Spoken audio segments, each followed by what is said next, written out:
कभी किसी रोते को हंसाया तो बता, किसी भूखे को खाना खिलाया तो बता, बाकी अपना पेट भरने के लिए जो भी कुछ करते हो वो सब बेकार है। वो तो कुत्ता भी शाम तक पेट भर लेता है। सफलता में मोटिवेशन का कितना महत्व है, मतलब, और ये कैसे मदद करती है? जब आप किसी चीज़ को प्रोफेशनली करते हैं तो आपको उसके बारे में ज्ञान होना बहुत ज़रूरी है। वो कहते हैं ना, अजल गगरी छलकर जाए वाली सिचुएशन नहीं होनी चाहिए। कहते हैं ना, करते फिरते हो अंधेरे की शिकायत दर्शन, दिल की दुनिया में कोई दीप जलाओ तो सही। कितना भी अंधेरा हो, छोटा सा दिया जलता है और वो देखिए सारे अंधेरे को खत्म कर देता है। आज के समय में जब प्रतिस्पर्धी समय है, जहाँ कंपटीशन बहुत टफ है, तो सफलता पाने का आपके हिसाब से क्या तरीका है लोगों के लिए? बहुत सारे लोग हमारे देश में मिसफिट अपने करियर में हैं, बहुत सारे लोग हैं ऐसे, और वहाँ पे हमें आइडेंटिफाई करना पड़ता है कि वो बंदा किस एरिया में है, क्या काम कर रहा है, उसकी स्ट्रेंथ क्या है, उसकी वीकनेस क्या है, उसके हिसाब से उसको चैनलाइज करना पड़ता है। जीवन में कुछ भी करना तो अपने आप से एक सवाल ज़रूर पूछना कि कोई अगर 4 आदमी के बीच में पूछ लेगा कि क्या करके आ रहे हो, तो बता सकोगे ना? अगर जो काम 4 आदमी के सामने बताने लायक नहीं है, वो करने लायक भी नहीं है।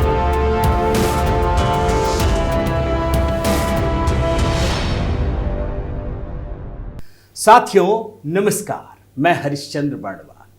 अगर आप जीवन में सफल होना चाहते हैं, अगर आप जीवन में किसी मोड़ पर सफल होते होते चूक जाते हैं, अगर आपको लगता है कि आपकी सफलता में कहीं कोई आड़े आ जाता है और आप उन परिस्थितियों को भांप नहीं पा रहे हैं, तो ये वीडियो आज आपके बड़े काम का है। क्योंकि बड़ी से बड़ी मुसीबत भी सहज होकर सॉल्व की जा सकती है, बशर्ते उसके रास्ते आपको पता हो।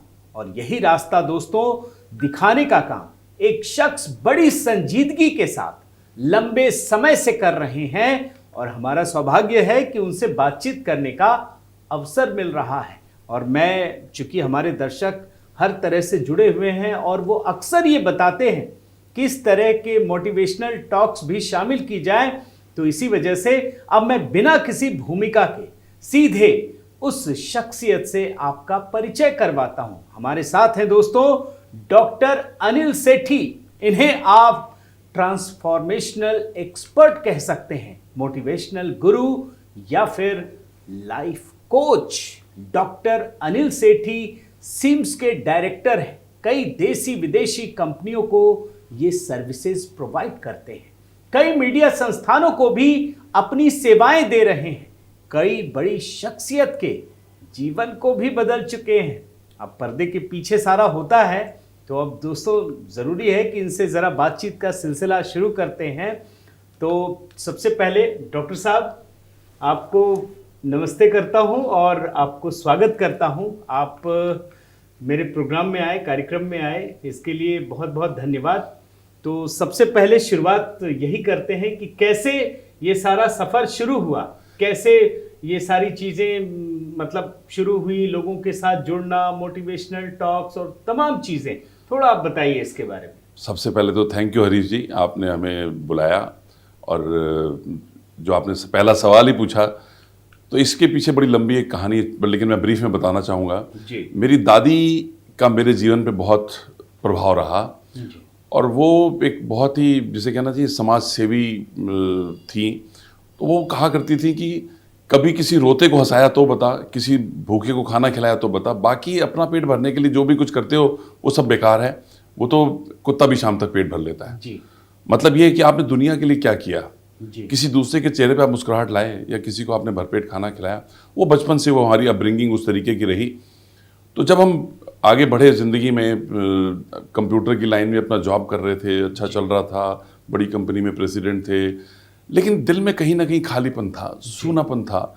मज़ा आता था दूसरों से बात करने में, कोई परेशानी में है तो उसको हेल्प करने में।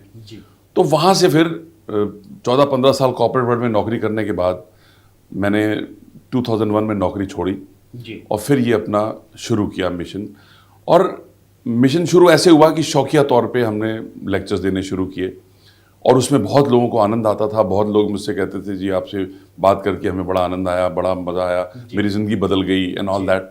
बहुत से लोगों को अपने माता पिता के प्रति रिस्पेक्ट आ गई उस दिन के बाद। तो सारे जो भी जिनसे भी हम मिलते थे, तो फिर एक समय ऐसा आया कि मेरे को बिजनेस में घाटा हो गया और बड़ा क्रंच सिचुएशन हो गई तो मैं इस लेक्चर जो कि फ्री ऑफ कॉस्ट करता था सारा काम, उसके लिए लोगों ने मुझे पैसे देना शुरू कर दिया। तो इट इज बिकेम समथिंग, कहते हैं ना कि something you enjoy you do and you get paid. इससे बड़ा कोई कॉम्बिनेशन हो नहीं सकता, क्योंकि इसमें आप थकते नहीं है, क्योंकि आप जो सबसे ज्यादा एंजॉय करते हो वही काम कर रहे हो।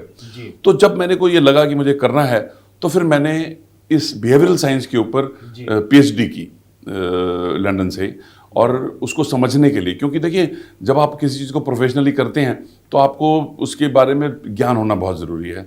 वो कहते हैं ना, अजल गगरी छलकर जाए वाली सिचुएशन नहीं होनी चाहिए। ज्ञान, कहते हैं ना, करते फिरते हो अंधेरे की शिकायत दर्शन, दिल की दुनिया में कोई दीप जलाओ तो सही। कितना भी अंधेरा हो, छोटा सा दिया जलता है और वो देखिए सारे अंधेरे को ख़त्म कर देता है। तो जब मैंने ये शुरू किया और उसमें शुरुआती तौर पे सफलता मिलनी शुरू हो गई, और जितने भी लोगों से मैं मिलता था, और चाहे वो ऑर्गेनाइजेशंस थी, चाहे वो यूनिवर्सिटीज़ थी, या वो इंडिविजुअल्स थे, तो सबके साथ एक ऐसा एक्सपीरियंस रहा कि वो दिन पर दिन मोटिवेट करता गया। वो स्टेप बाय स्टेप, छोटे छोटे स्टेप्स लेते गए, बेबी स्टेप्स, और लोगों को सफलता मिलती गई, लोग आगे बढ़ते गए, तो हमें भी उसमें आगे बढ़ने का प्रेरणा मिलती गई, और इसको हम फिर प्रोफेशनल ढंग से अच्छे स्तर पे करना शुरू किया। और आज भगवान की दया से जितनी बड़ी बड़ी कंपनी आप सोच सकते हैं, टाटा, बिरला, जेके, सोनी, जितने बड़े बड़े नाम आप सोच सकते हैं, Delhi police, UP police, CBI, Tihar jail, मतलब स्टेट बैंक ऑफ हैदराबाद, सारे बड़े बड़े लोग हमारे क्लाइंट हैं। और मेरी कोशिश यही रहती है कि चाहे वो इंडिविजुअल हो, चाहे वो ऑर्गेनाइजेशन हो, हम उनके अंदर क्या पॉजिटिव कंट्रीब्यूशन कर सकते हैं, ताकि उनकी ऑर्गेनाइजेशन में बेटरमेंट हो, और या इंडिविजुअल की लाइफ में बेटरमेंट हो। तो that is what the mission is all about. मतलब मेरे लिए वो जो है, सबसे सेटिस्फेक्शन ये होता है कि जब सामने वाले के चेहरे पे मुस्कुराहट आती है। अब देखिए, एक बड़ा इंटरेस्टिंग चीज़ है कि हम लोग कहते हैं ना, अप दीपो भव, कि मतलब खुद का दीपक बनो। अब आपको अपने बिजनेस में नुकसान हुआ तो आप खुद ही अपना दीपक बन गए। लेकिन जहाँ तक मुझे ध्यान आ रहा है बातचीत में, या मैंने कहीं पढ़ा था कि आपको तो आज से 2 दशक पहले लाखों रुपयों की सैलरी मिलती थी, जिसमें आप काम करते थे। फिर आपने शायद वो छोड़ दिया कि खुद का एक बिजनेस करना है। तो मेरे से झूठ नहीं बोला जाता था। वो उस ऑर्गेनाइजेशन में एक सबसे बड़ी दिक्कत थी, कितनी भी कंपनी में आप कितनी पोजीशन पे हो, वहां पे झूठ थोड़ा बहुत जरूर बोलना पड़ता था, और वो मेरा नेचर नहीं था बिल्कुल भी। झूठ बोला ही नहीं जाता, बेसिक्स ही नहीं है। मतलब सच बोल के सुखी रहो। मतलब मुझे लगता है कि झूठ बोलना मुश्किल है, याद रखना पड़ता है। सच बोलो, सुखी रहो, मुझे चैन की नींद। तो क्या आप बचपन से ही, मतलब ये आपके स्वभाव का हिस्सा था, ये उसमें जो बातें करना, या कहीं कोई ऐसी घटना घटी जीवन में? मतलब दादी की कहानी तो आपने बताई, बट कुछ प्रैक्टिकल लाइफ में भी कुछ चीजें ऐसी हुई, तो जरा उस पर भी देखिए। मेरे पिताजी की दवाइयों की दुकान थी, और यूपी के छोटे से कस्बे के हम रहने वाले हैं। तो मुझे याद है, मैं 5th क्लास में था, तो हमारे दुकान शाम को बंद करने का समय हुआ, तो प्रोसेस था कि खाली गत्ते के डब्बे उठा के अंदर रख रहे थे और शटर गिराते थे। तो गत्ते में देखा कुछ था, एक पाउच मिला, उसके अंदर 40,000 रुपये थे। आज की डेट में शायद 40,000 की अहमियत नहीं है, बट 1975 में 40,000 बहुत बड़ी रकम थी। इस समय भी है। तो पिताजी ने वो देखा, उनको समझ में आ गया किसी के रह गए, तो वो हमारे वहाँ से 10-15 किलोमीटर दूर एक गाँव में रहते थे। तो बुलेट मोटरसाइकिल थी हमारे पास, हम गए उनके घर में, उनको दिया, तो वो डॉक्टर साहब सीधे पापा के पैरों पे गिर गए। वो पापा ने कहा, क्या आप बड़े भाई हो? कहने लगे, मेरी बेटी की शादी है अगले हफ्ते, और मैं आज पैसे निकाले थे, और वो सारे गिर गए। तो जब वापस आ रहे थे, तो पिताजी ने मुझसे पूछा, भाई देखा? मैंने कहा देखा, लेकिन समझ में नहीं आया। वो अंकल आपसे बड़े थे, आपके पैर छू रहे थे। बोले, बेटा वो मेरे पैर नहीं छू रहे थे, वो ईमानदारी और सच्चाई के पैर छू रहे थे। तो उस दिन समझ में आया कि ईमानदारी एक ऐसी चीज़ है कि जो आपको ज़िंदगी में बहुत आगे ले जा सकती है, और बड़े भी आपके सामने झुक जाएंगे। तो वो ईमानदारी उस दिन से अपना जीवन का एक, बिल्कुल जिसे कहते हैं ना कि हिस्सा बन गया। और जो दादी की मैंने आपको बात बताई थी, दादाजी ने एक बार बात कही कि जीवन में कुछ भी करना, तो अपने आप से एक सवाल जरूर पूछना कि कोई अगर 4 आदमी के बीच में पूछ लेगा कि क्या करके आ रहे हो, तो बता सकोगे ना? अगर जो काम 4 आदमी के सामने बताने लायक नहीं है, वो करने लायक भी नहीं है। तो ये छोटी छोटी बातें हैं जो जिंदगी के माइलस्टोन्स कह सकते हैं आप उनको। और जब किसी दूसरे के चेहरे पे आप मुस्कुराहट लाते हो, वो एक ऐसा पल होता है कि जो सच्ची खुशी देता है। और आज दुनिया भूल चुकी है। हमारी दादी हमसे हर की पैड़ी पे ले जाती थी, और हमसे कंबल बंटवाती थी, या हमसे धोती बंटवाती थी। तो वो जो लोग आते थे बड़े खुश होके जाते थे। बचपन से ही हमको इस तरीके का ब्रिंगिंग मिली। और आप मानेंगे, हमने अपने बच्चों के बर्थडेज भी कभी पार्टीज नहीं करी, हमने ऐसे रोटी सब्जी पूड़ी सब्जी के पैकेट्स बनवा के बच्चों से बंटवाए और उनको जा के बंटवाए। क्यों? क्योंकि देखिए जो देने का सुख है वो वही समझ सकता है जो ग्रेटफुल है, जो जिसको ग्रेटिट्यूड का एहसास होता है, और वो सच्ची खुशी है। बिल्कुल। और तभी मुझे लगता है डॉक्टर साहब कि जो मैं देख रहा था कि बड़ी बड़ी कंपनियां अपने एम्प्लॉय के लिए आपसे कंसल्टेंसी ले रही हैं और आप काफ़ी कुछ बदल भी रहे हैं। तो मेरा एक सवाल है कि ये जो आप कार्य कर रहे हैं मोटिवेशनल का, जो बड़ा महात्म्य का कार्य है एक तरीके से, तो ये आप कंपनियों के साथ कर रहे हैं या फिर इंडिविजुअली भी करते हैं? दोनों के साथ करना पड़ता है हमको। देखिए अब मैं दोनों के छोटे छोटे एग्जाम्पल देकर आपको समझाना चाहूँगा। अब जैसे कोई कंपनी थी, एग्जाम्पल के तौर पे, केस स्टडी के तौर पे बताता हूँ। उस कंपनी में सबसे बड़ी प्रॉब्लम ये थी कि हर बंदा बदतमीज से गाली देके एक दूसरे से बात करते थे, चाहे वो प्रोडक्शन हाउस था, चाहे वो कंपनी में ऊपर मैनेजर्स थे, सब एक दूसरे से रूड ढंग से बात करते थे। तो कंपनी के मैनेजमेंट ने हमसे कहा कि इस माहौल को बदलना है। तो हमने वहाँ पे कल्चर शुरू किया, उसमें I love you, thank you, sorry ये शब्द हमने लोगों की ज़िंदगी का हिस्सा बना दिया। और उसका नतीजा ये हुआ कि उस कंपनी का कल्चर आज बिल्कुल चेंज हो गया। ठीक है, अब उसमें क्या था कि कुछ बंदे ऐसे थे कि जो सीनियर लोग थे, लेकिन उनका बिहेवियर चेंज नहीं हो रहा था। तो कंपनी ने हमसे कहा इन लोगों पे भी काम करें। तो हमने उनके साथ 1-to-1 किया, ग्रुप में भी करते हैं और 1-to-1 एक्टिविटी। अब 1-to-1 एक्टिविटी में हर किसी का रीज़न कुछ और होता है। हर कोई बंदा किस वजह से ये कर रहा है वो समझना पड़ता है। वो बचपन से उसको जो माहौल मिला, मैं एक बहुत छोटा एग्जाम्पल याद आ गया मेरे को। एक क्या हुआ कि एक बच्ची TCS में जॉब करती थी, उसको मेरे पास लाया गया, मेरे दोस्त की बेटी थी। तो वो शादी करने के लिए तैयार नहीं थी। अब मैंने कहा शादी करने के लिए तैयार नहीं, शादी की उम्र है। तो 2-3 बार जब अलग अलग हम बैठे तो बड़ी मुश्किल से एक दिन खुली, उसको थोड़ा भरोसा हुआ, ट्रस्ट हुआ। उसके फादर की डेथ हो चुकी थी। तो कहने लगी अंकल मैं किसी को अपने ऊपर हाथ उठाने की परमिशन नहीं दे सकती, परमिट नहीं दे सकती। उसके दिमाग में ये बैठा हुआ था क्योंकि बचपन से उसने अपने पापा को मम्मी को मारते देखा था, डोमेस्टिक वायलेंस। उसको लगा अगर मैं शादी की हाँ कर दूंगी तो जो उस बंदे को फ्री परमिट मिल जाएगा और जब मर्जी मेरे पे हाथ उठा देगा। तो हमें कई महीने लगे उसको समझाने में। आज प्रभु की दया से वो शादीशुदा है, अमेरिका में सेटल्ड है, बच्चा भी है उसके। तो क्या होता है, हर किसी की सोच में कब कौन सी बात कहाँ पे फंस जाती है ये हमें पता ही नहीं चलता। कोई आदमी ऐसा काम कर रहा है तो क्यों कर रहा है, हम उस क्यों में जाते हैं। हमें वो साइकोलॉजी में पढ़ाया जाता है, ओनियन थेरेपी। बंदे की परतें होती हैं, वो परतों में आपको सबसे सॉफ्ट एरिया को जाके टच करना है। तो ये चीज़ें बहुत आनंद आता है क्योंकि हर बार नया इंसान, नए लोग, नए उनके विचार, नई चीज़ें। तो हमें रोज़ एक नया एक्सपेरिमेंट करने को मौका मिलता है और उसमें जब सफलता मिलती है तो प्रभु का शुक्रिया करते हैं और लगता है कि चलो आप सामने वाले के चेहरे पे मुस्कुराहट भी आई। नहीं, ये बात तो है ही। और तभी मैं कहूँ, मुझे कई बार ऐसे लोग मिलते हैं जो मैंने इंट्रो में भी कहा कि लोगों को लगता है कि मैं बहुत मेहनत करता हूँ, सफलता नहीं मिलती। फिर लगता है कि सफलता मिल रही है और बिल्कुल जहाँ एंडिंग पॉइंट होता है वहां से चूक जाते हैं। तो ये लोगों का एहसास है और वो जो परीक्षा की घड़ी होती है उसको डिकोड करना बड़ा महत्वपूर्ण है। बहुत तो इसका मतलब डॉक्टर साहब आपको क्या लगता है कि सफलता में मोटिवेशन का कितना महत्व है, मतलब और ये कैसे मदद करती है, अगर मैं उस पूरी प्रक्रिया को समझना चाहूं? बहुत बढ़िया सवाल है आपका। कहते हैं ना, हर किसी के अंदर वो गुण होता है, तरक्की पा सकता है, लेकिन कई बार वो कहते हैं ना, हर किसी के अंदर वो गुण होते हैं लेकिन वो कई बार पहचान नहीं पाता अपनी कैपेबिलिटी। अब देखिए, अर्जुन को हाथ में गदा दे देंगे तो वो कुछ नहीं कर सकता, बिल्कुल, और भीम के हाथ में धनुष बाण दे देंगे वो कुछ नहीं कर सकता। तो बहुत सारे लोग हमारे देश में मिसफिट अपने करियर में हैं, बहुत सारे लोग हैं ऐसे, और वहाँ पे हमें आइडेंटिफाई करना पड़ता है कि वो बंदा किस एरिया में है, क्या काम कर रहा है, उसकी स्ट्रेंथ क्या है, उसकी वीकनेस क्या है, उसके हिसाब से उसको चैनलाइज करना पड़ता है। अब हम ऑर्गेनाइजेशन की अगर बात करें, जैसे ऑर्गेनाइजेशन हमसे कहती हैं कि ये बंदा बहुत अच्छा मैनेजर है लेकिन इसके पास कोई रुकता नहीं है, ये अपने नीचे टीम डेवलप नहीं कर पा रहा। जब बातचीत हुई तो पता चला वो बड़ा इनसिक्योर बंदा अंदर से, उसको लगता है अगर मैंने इसको सिखा दिया नीचे वाले को तो मेरी नौकरी चली जाएगी। तो आज की डेट में ये चीज़ें खत्म हो चुकी है। आज की डेट में अगर आप नहीं सिखा रहे तो आपकी नौकरी जा सकती है। तो उनको मैनेजमेंट से कहलवाना पड़ा कि भाई आपकी नौकरी जा सकती है अगर आप सिखाओगे नहीं, क्योंकि आप इसे सिखाओगे तो आपको और काम देंगे ना हम। आप अगर आप कैटलिस्ट बन जाओगे, आप आगे बढ़ जाओगे, लेकिन उसकी चीज़ को समझाने कई बार वो डिकोड करना मुश्किल हो जाता है, खुद से मुश्किल करना हो जाता है। मतलब अपने आप से वो पहचानना बहुत लोगों के लिए मुश्किल हो जाता है। बहुत कम परसेंट लोग ऐसे हैं जो अपनी उस परिस्थिति को पहचान पाते हैं।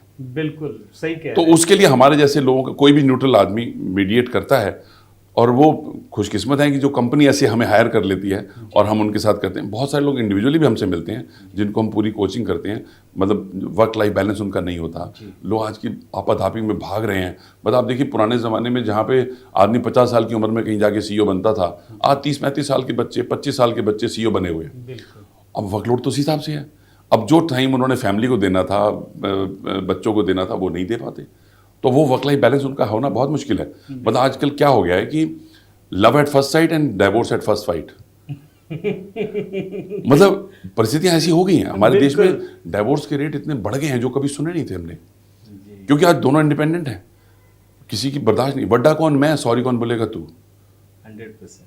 और डॉक्टर साहब, सफलता मतलब एक ऐसी कड़ी बन गई है, मैं देखता हूं जो आप अभी कह भी रहे हैं कि लोगों को ये डर लगता है कि अगर मैंने उसको सिखा दिया तो मैं इनसिक्योर हूं। हाँ। ये भावना आज भी है, दिखती है, जबकि हम मतलब सच्चाई ये है कि जितना आप ज्ञान देंगे उतना बढ़ेगा। बिल्कुल बढ़ेगा, आपके लिए भी बढ़ेगा। बिल्कुल बढ़ेगा। बल्कि मैं आपको एक वाकया बताता हूं, मैंने कई पुस्तकें लिखी हैं जी।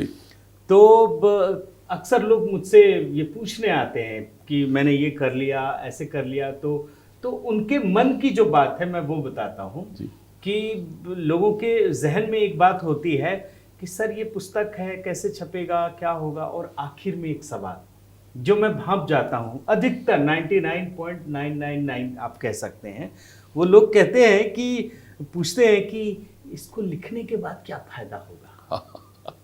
आप समझ रहे हैं, मतलब वो जो एक्चुअल उसकी भावना है। तो फिर मुझे समझाना पड़ता है कि आप जो सोच रहे हैं, मैंने उनको बहुत क्लैरिटी, फिर उसके मन में ये बात आती है, फिर इस बंदे ने इतना क्यों लिखा, 9-10 किताबें क्यों लिख ली इसने। तो उनको ये बताना पड़ता है, देखिए दो चीजें हैं, एक होता है रास्ता, एक होता है लक्ष्य। तो आपके लिए किताब पुस्तक लिखना एक रास्ता है, लक्ष्य कुछ और है मन में। मेरे लिए लक्ष्य ही है किताब लिखना। मतलब जब मैं एक पुस्तक लिख लेता हूँ, कंप्लीट कर लेता हूँ, तो मैं ईश्वर को धन्यवाद देता हूँ कि मेरा यही लक्ष्य था, इसके जरिए मुझे कुछ नहीं पाना, और जो मिल रहा है वो ठीक है, वो एक्स्ट्रा है वो बिल्कुल।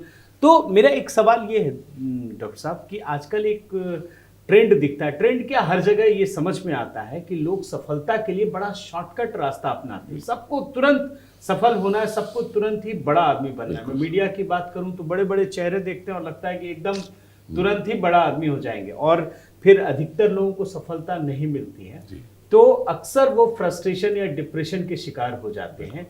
तो ऐसे लोगों को क्या कहेंगे, किस तरीके से संदेश दें? देखिए, आपने बहुत ही एक सही सवाल किया जो बहुत सारे लोगों से ताल्लुक़ रखता है, खासतौर से हमारी युवा पीढ़ी जो बहुत जल्दी आगे बढ़ना चाहती है। मतलब कहते हैं ना, हर चीज़ क्विकली चाहते हैं वो, मतलब उसके लिए मेहनत नहीं करना चाहते, और there is no shortcut to success. ये एक बड़ा एक क्लियर अंडरस्टैंडिंग है। और जो एक यहाँ पे सब जो बंदे को सेटबैक लगता है, एक्चुअली इसमें शुरुआत कहाँ से होती है, मैं आपको बताता हूँ। परवरिश हमारे देश में आज की डेट में जॉइंट फैमिलीज तो रही नहीं। जिस घर में पति पत्नी इकट्ठे रहते हैं उसको जॉइंट फैमिली कहते हैं, क्योंकि नहीं तो पति कहीं और जॉब कर रहा है, पत्नी कहीं और जॉब कर रही है। अब उस बच्चे को उसका मुंह खोलने से पहले सब कुछ मिल जाता है, तो बच्चे को कंपटीशन या फेलियर पता ही नहीं चलता। और जैसे ही वो आगे बढ़ता है, ज़िंदगी में आता है, ज़िंदगी की आपाधापी में, वहाँ पे फेलियर भी होगा लाइफ में। हमारे देश में फेलियर के लिए किसी को तैयार ही नहीं किया जाता, हम सिर्फ सक्सेस की बात करते हैं, जबकि होना ये चाहिए कि हमें उसको फेलियर के लिए भी तैयार करना चाहिए, how to face the failure. और मैं मानता हूँ failure is a bigger teacher than success. और फेलियर आपको सोचने पे मजबूर करता है कि क्यों ऐसा हुआ, क्या आपने कमी करी।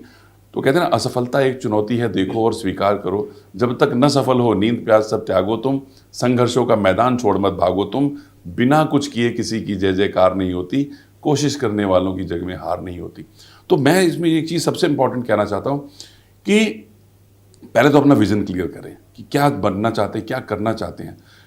लेकिन दुनिया आज की डेट में सिर्फ पैरामीटर क्या रह गया, मनी, वेल्थ, फेम, नेम, इसके अलावा बंदा कुछ सोचता है। जबकि मेरा मानना यह है कि एक बड़े सज्जन ने, किसी ने कहा भी है, my work is worship, money is by product.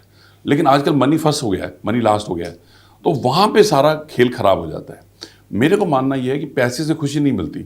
वो आपको कुछ समय के लिए खुशी दे सकती, कोई चीज़, कोई वस्तु, भौतिक चीज़ें, लेकिन जो असली खुशी है वो आपको किसी दूसरे को खुशी दे के, निष्काम सेवा करके, दूसरों के लिए कुछ करके जो खुशी मिलती है, उसका कोई कंपैरिजन नहीं है। लेकिन वो चीज़ आज की डेट में दुनिया में लोगों को एहसास ही नहीं उस चीज़ का। जिसको उसका एहसास हो जाता है वो ज़िंदगी में फिर आगे बढ़ जाता है। क्यों?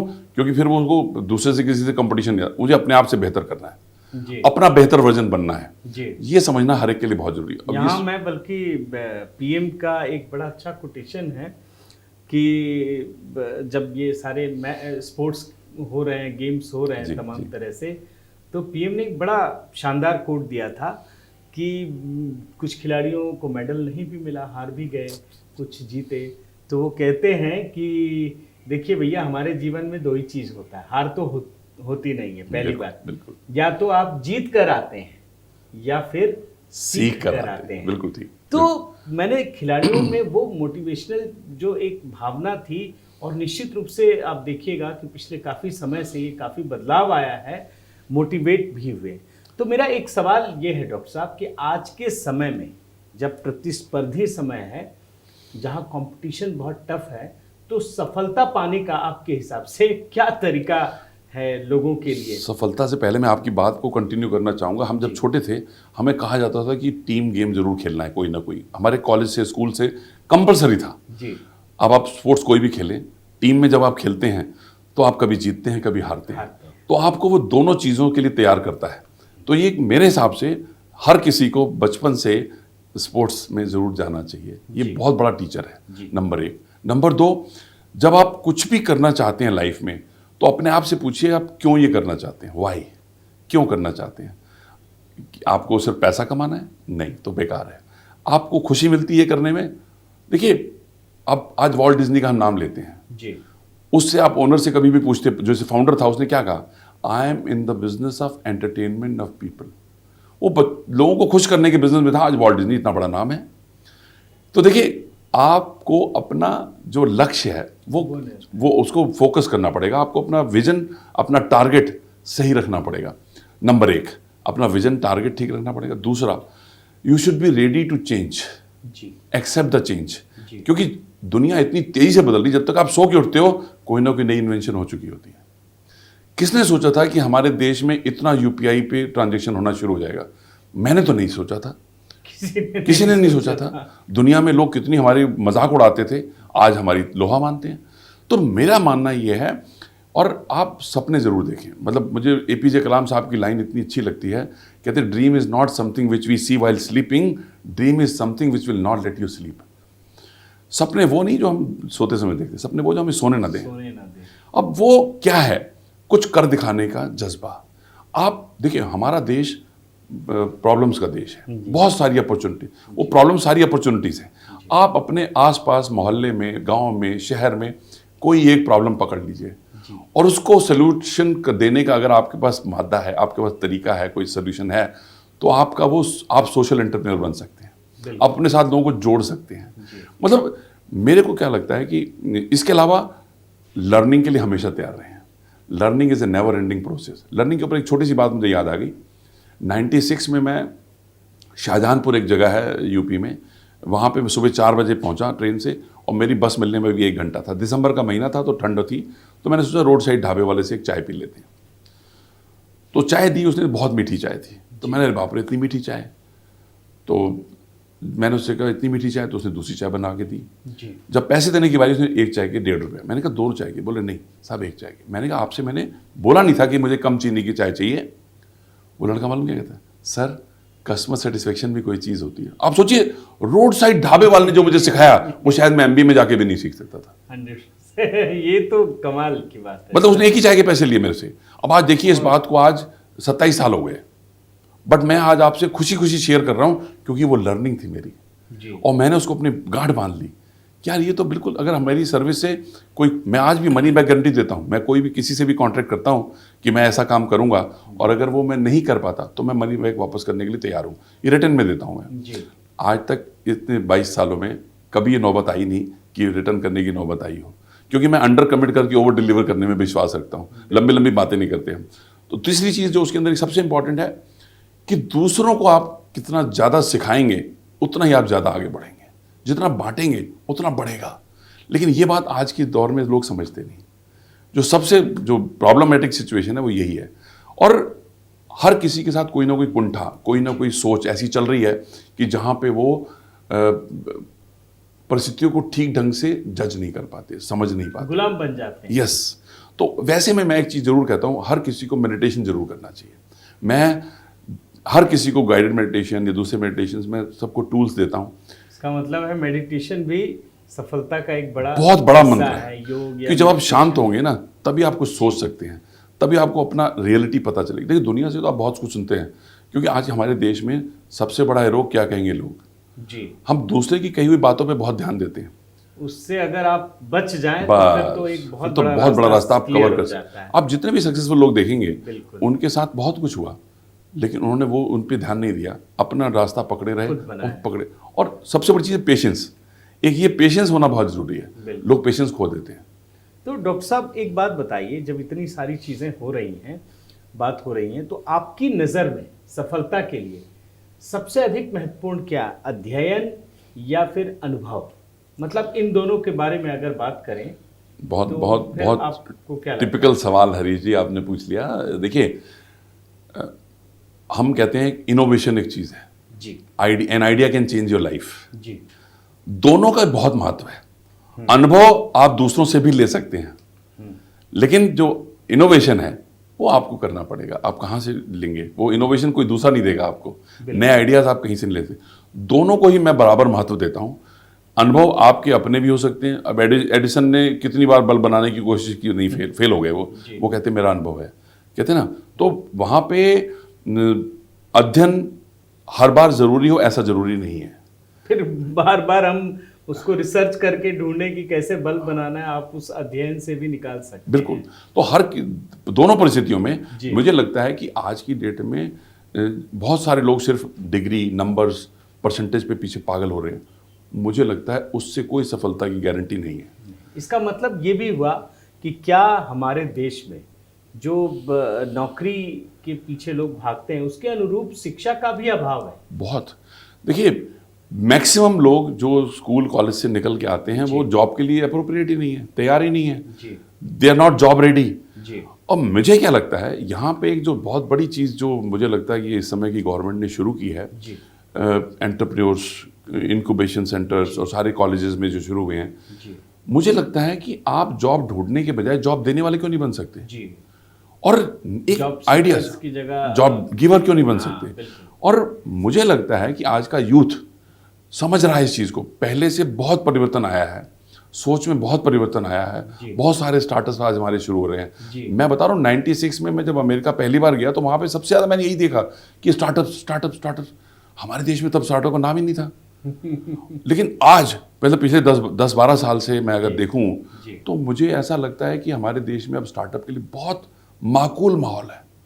और अगर आपके पास कोई आइडिया है ना तो पैसे की और साधनों की कोई कमी नहीं है। गवर्नमेंट भी तैयार है, वेंचर कैपिटल भी है, इंफ्रास्ट्रक्चर भी है, हर चीज़ है। लेकिन ज़रूरत क्या है? आपके अंदर वो एक कन्विक्शन होने की कि इसका मतलब आपको लग रहा है कि 2014 के बाद जी। जो इस देश के युवा हैं जी। उनकी सोच में भी बड़ा बदलाव आया है। इसका मतलब उसमें बहुत बड़ा हाथ हमारे प्राइम मिनिस्टर का है जिन्होंने ये सारी चीज़ें करी। और मुझे लगता है, देखिए मेरा जो इनिशियल जॉब था वो मिनिस्ट्री ऑफ ह्यूमन रिसोर्स से शुरू हुआ था 86 में, बट मैंने 3 महीने में वो छोड़ दिया क्योंकि वहाँ पे काम नहीं था। और आज मैं देखता हूँ कि वो सारे के सारी जो फोकस है, चाहे वो स्टार्टअप इंडिया है, मेक इन इंडिया है, जितना भी सारा है, वो फोकस सारा इसी बात के ऊपर है कि आप, मैं कहता हूँ कुछ भी काम कीजिए, छोटा सा काम कीजिए, लेकिन आप 2 लोगों को, 4 लोगों को, 6 लोगों को दीजिए। क्योंकि मैं बहुत सारे ऐसे बिजनेसमैन को जानता हूँ जो पुराने हैं, वो कहते हैं प्रॉफिट नहीं हुआ कोई बात नहीं, लेकिन आप 100-200 फैमिलीज़ को चला रहे हो, छोटी बात है ये। आपको भगवान ने इसका काबिल बनाया कि आप 100 चूल्हे जला रहे हो, ये छोटी बात है। प्रॉफिट कम ज़्यादा होता रहता है, वो तो आना जाना है, वक्त के हिसाब से हो जाएगा। तो मुझे लगता है कि इस समय पिछले 10 साल में 2014 के बाद इसमें बहुत ड्रास्टिक बदलाव आया है। और मुझे लगता है कि इंडिया इज़ अनस्टॉपेबल नाउ। इसको जो उन्होंने हाईवे पे ले आए हैं ना, अब यहाँ से पीछे मुड़ के देखने की ज़रूरत नहीं है। मुझे लगता है कि हम we are force to rock and with, मतलब हमें जो लगता है कि आज वर्ल्ड में आज हमारी जो पोजीशन है, पहले सिर्फ आईटी होता था जी, बट आज आईटी के अलावा मैन्युफैक्चरिंग में भी आ गए हम। आप देखिए एप्पल का सबसे बड़ा एक्सपोर्टर हम बनने जा रहे हैं मोबाइल के अंदर। बिल्कुल बिल्कुल। तो कुल मिला के मुझे लगता है जी कि माहौल बहुत अच्छा है और एक पॉजिटिविटी भी आई है, जी। नेगेटिविटी अपना काम कर रही है। फिर भी आखिर में ये ज़रूर कहना चाहूँगा डॉक्टर साहब कि जो युवा आपको सुन रहे हैं, जिनके अंदर कुछ कश्मकश हो, संघर्ष हो, उनके लिए आप आखिर में क्या संदेश देना चाहेंगे? बहुत बढ़िया बात, क्योंकि देखिए मेरा मानना है youth may not be 100% of population but youth is 100% future of the society. क्योंकि अगर आपकी यूथ की सोच बदलेगी तो पूरे देश बदल सकता है, देश का मुस्तकबिल बदल सकता है। तो मेरा मानना यह है कि आपके दिल में जो भी सवाल हैं, बच्चे सवाल पूछते नहीं, क्यूरियोसिटी को अपनी खत्म मत कीजिए, अपने अंदर जो सवाल है वो जरूर पूछिए। और जो भी कुछ आपको अट्रैक्ट कर रहा है, मतलब घर वालों ने कह दिया डॉक्टर बनना है, इंजीनियर बनना है, वो नहीं, आपको क्या अच्छा लग रहा है। आपको अगर टीवी अट्रैक्ट कर रहा है, फिल्म इंडस्ट्री अट्रैक्ट कर रही है, या आपको बिजनेस अट्रैक्ट कर रहा है, कुछ भी, आप उस पर रिसर्च करें, उस पर इंफॉर्मेशन। आज की डेट में गूगल अंकल हैं, सब इंफॉर्मेशन देते हैं, उससे मिलते जुलते उस इंडस्ट्री के लोगों से मिलें और उनका एक्सपीरियंस लें। तो मुझे लगता है क्योंकि देखिए हर जगह पर कैरियर काउंसलर और वो काउंसलर्स नहीं हैं, छोटे शहरों में भी आपको इस तरीके के बिजनेसमैन तो मिल ही जाएंगे जी। आप उनके पास जाएं, उनसे पूछें, उनके अनुभवों से सीखें और उसके बाद फैसला करें। और मैं बच्चों के साथ साथ उनके माता पिता से ज़रूर कहना चाहूँगा, बच्चे पे अपनी एक्सपेक्टेशंस का बोझ ना डालें। बच्चा आपका बच्चा ज़रूर है, लेकिन वो आपके कहे पे चले ज़रूरी नहीं है, उसकी अपनी सोच है, अपनी मेंटेलिटी है। तो उसको अपने विचारों को व्यक्त करने का मौका दीजिए और उससे कम्युनिकेट कीजिए। अगर बच्चे माँ बाप से कम्युनिकेट करते रहेंगे तो कभी कोई दिक्कत होगी ही नहीं। और जितना कम्युनिकेशन ज़्यादा होगा उतना ही माहौल अच्छा होगा। और बच्चे देखिए, बच्चे को सपोर्ट चाहिए। आप फेलियर से बच्चा चाहता है कि मुझे माता पिता फैसिलिटेटर की तरह काम करें, और अगर कोई दिक्कत हो कोई बात नहीं बेटा, हम संभाल लेंगे, कोई दिक्कत नहीं। मतलब मैं तो पेरेंट्स का रोल यही मानता हूँ, लेकिन आजकल ऐसा हो नहीं रहा। बहुत सारे लोग सिर्फ बच्चों से एक्सपेक्टेशंस ही रखते हैं और उनको सपोर्ट करने के बजाय सिर्फ डिमांड्स ही करते हैं, वो गलत है। मुझे लगता है कि बच्चों को आज की डेट में माँ बाप को कम्युनिकेट करना चाहिए, अपने दिल की बात कहनी चाहिए और ज़रूर कहनी चाहिए, क्योंकि उसके अलावा कोई सोल्यूशन नहीं है। अगर आप मन से आप अर्जुन हैं और आप धनुष वन की जगह पे गदा लेके खड़े होंगे तो सक्सेस नहीं होगी, क्या ना। तो इसलिए मेरे को लगता है कि ये बहुत एक ज़रूरी चीज़ है, अपने मन की बात कहें, चाहे टीचर से कहें, चाहे पेरेंट्स से कहें, जिससे भी आपको लगे, और उसी रास्ते पे चलें जिसमें आपको कन्विक्शन हो, जिसके लिए पैशन हो। जब पैशन होगा ना तो आपको थकान नहीं होगी कभी ज़िंदगी में, ना ही आप थकोगे, ना ही आपको कभी परेशानी होगी अपनी किसी चीज़ से भी, और आप उसमें तरक्की जरूर होगी, गारंटीड होगी। बिल्कुल। बहुत बहुत धन्यवाद डॉक्टर साहब। देखिए, आपसे बातचीत करते हुए बहुत सारी चीज़ें और जीवन के कई सारे अनुभव जो शायद लोगों को भी बड़े काम आएंगे, क्योंकि होता क्या है कि आप आगे बढ़ रहे होते हैं, रास्ते में जरा सी रुकावट आई और फिर सब ठहर सा जाता है। तो मुझे लगता है कि आपसे बातचीत से ये सारी चीज़ें दूर हुई होंगी। तो आपको बहुत बहुत धन्यवाद।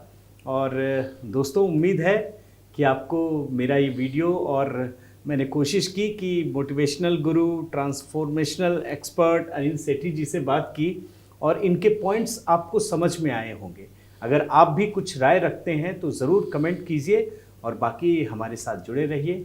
बहुत बहुत धन्यवाद आपको। लास्ट में 2 लाइनें, मंजिलें उन्हीं को मिलती हैं जिनके सपनों में जान होती है, पंख से कुछ नहीं होता, हौसलों से उड़ान होती है। तो हौसला बना के रखें और wish you all the best. Thank you sir, thank you, बहुत बहुत धन्यवाद सर, थैंक यू।